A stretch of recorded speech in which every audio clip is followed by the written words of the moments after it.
വഴി നടത്തുന്നോൻ എന്നെ വഴി നടത്തുന്നോൻ എൻ്റെ ഈ മരുയാത്രയിൽ താളടിയാകാതെ എന്നെ നടത്തുന്നോൻ എൻ്റെ ഈ മരുയാത്രയിൽ താളടിയാകാതെ എന്നെ നടത്തുന്നോൻ എന്നെ വഴി നടത്തുന്നോൻ. കർത്താവിൽ എനിക്ക് ഏറ്റവും പ്രിയപ്പെട്ടവരെ, 61 സങ്കീർത്തനം അതിൻ്റെ 3 മുതലുള്ള വചനഭാഗങ്ങൾ നമുക്ക് വായിക്കാം. നീ എനിക്കൊരു സങ്കേതവും ശത്രുവിൻ്റെ നേരെ ഉറപ്പുള്ള ഗോപുരമായിരിക്കുന്നുവല്ലോ. ഞാൻ നിന്റെ കൂടാരത്തിൽ എന്നേക്കും വസിക്കും.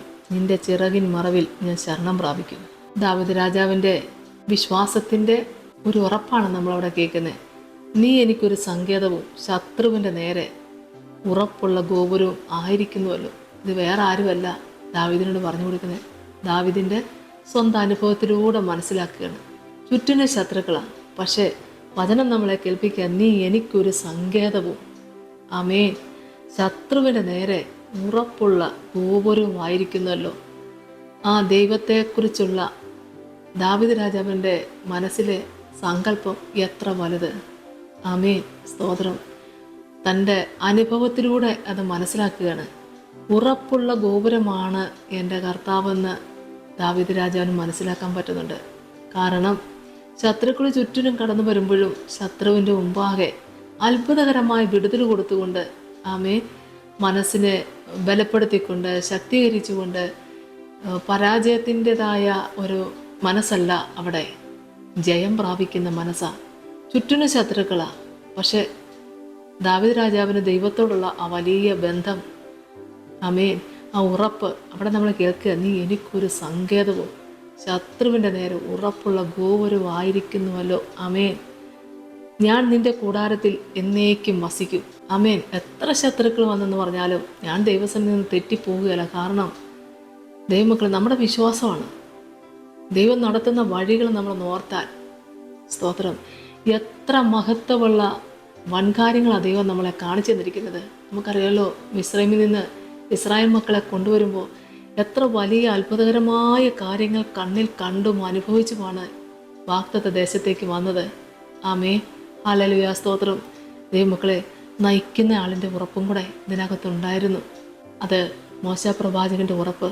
കാരണം മോശ പ്രവാചകൻ ഊഹാഭോഗത്തിൽ പോയി കൂട്ടിക്കൊണ്ട് വന്നതല്ല, യഹോവ അയച്ചിട്ടാണ് കൊണ്ടിരുന്നത്. ആമേ, സ്തോത്രം, ഹല്ലേലൂയ.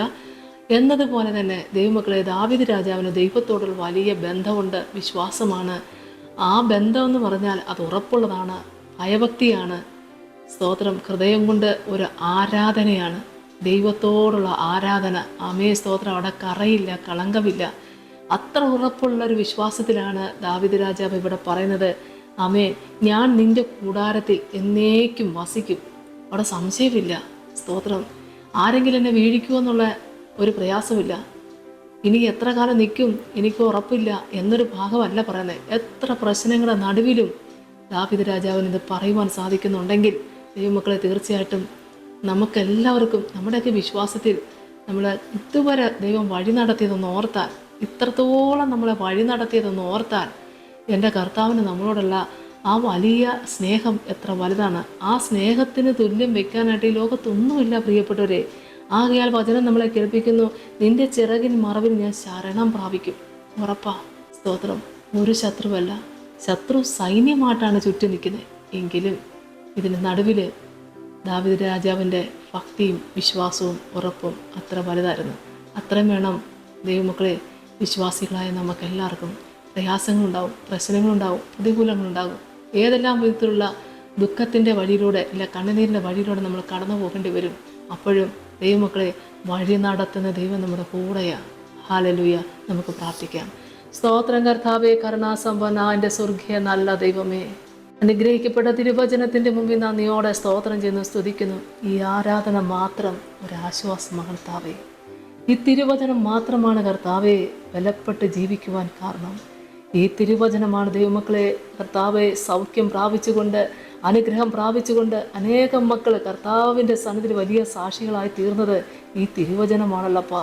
ഹല്ലേലൂയ, സ്തോത്രം. ബലപ്പെട്ട് നിൽക്കുവാൻ, ശക്തിയോടെ നിൽക്കുവാൻ, നന്ദിയോടെ നിൽക്കുവാൻ, ഗ്ലോറി, തളർന്നു പോകാതെ നിൽക്കുവാൻ, താങ്ങായി തണലായി ദൈവത്തിൻ്റെ വചനം കൂടെയുള്ളത് ഓർത്ത് സ്തോത്രം. എൻ്റെ വചനം എൻ്റെ കാലിന് ദീപവും പാതയ്ക്ക് പ്രകാശവുമാണ് കർത്താവേ. ഹല്ലേലൂയ. തിരുവചനത്തിൻ്റെ മുമ്പിൽ ഇരിക്കുന്ന എല്ലാ പ്രിയപ്പെട്ടവരെയും ദൈവകരങ്ങൾ വെച്ച് പ്രാർത്ഥിക്കുന്നു. ഒരുപാട് പ്രയാസങ്ങളിലൂടെ, സങ്കടങ്ങളിലൂടെ, വേദനയിലൂടെ കടന്നു പോകുമ്പോൾ മാറാത്തവനായി കൂടെ നിന്നുകൊണ്ട്, കരം പിടിച്ച് നടത്തുന്ന ദൈവം കൂടെ നിന്നുകൊണ്ട് അതിശയമാമണ്ണം നടത്തുന്ന ദൈവത്തിൻ്റെ കൃപ നിൻ്റെ മക്കളെല്ലാവരും അനുഗ്രഹങ്ങൾ പ്രാപിപ്പാൻ ദൈവം സഹായിക്കണമേ എന്ന് പ്രാർത്ഥിക്കുന്നു കർത്താവേ. യേശുവേ, സ്തോത്രം, സ്തോത്രം, സ്തോത്രം. കർത്താവെ, നിങ്ങളിലേക്ക് നോക്കിയാൽ ആരും ഒരു നാൾ ലജ്ജിച്ചു പോയിട്ടില്ലല്ലോ എൻ്റെ കർത്താവേ. അവിടുത്തെ വിളി കേട്ട് കർത്താവിന് വേണ്ടി ജീവിക്കുന്ന എല്ലാ പ്രിയപ്പെട്ടവർക്ക് വേണ്ടി പ്രാർത്ഥിക്കുന്നു. ഒരുപാട് പ്രതികൂലങ്ങളുടെ നടുവിലാണ് നിൻ്റെ മക്കൾ ഓരോരുത്തരും. കർത്താവെ, ഈ കണ്ണിലെ കണ്ണുനീര് ദൈവം തുടച്ചുകൊണ്ട് ആത്മാവിൽ നിൻ്റെ മക്കൾ ഉറപ്പുള്ളവരായി, വിശ്വാസമുള്ളവരായി, കർത്താവെ ബലമുള്ളവരായി അനേകരെ ക്രിസ്തുവിൻ്റെ സന്നിധിയിലേക്ക് എത്തിക്കുന്ന വഴികാട്ടികളായി തീരുവാൻ കർത്താവ് സഹായിക്കണമേ. പിതാവിൻ്റെയും പുത്രൻ്റെയും പരിശുദ്ധാത്മാവിൻ്റെ നാമത്തിൽ അപേക്ഷിക്കുന്നപ്പാ, കൃപയോടെ കേൾക്കണമേ. ആമേൻ. സ്തോത്രം.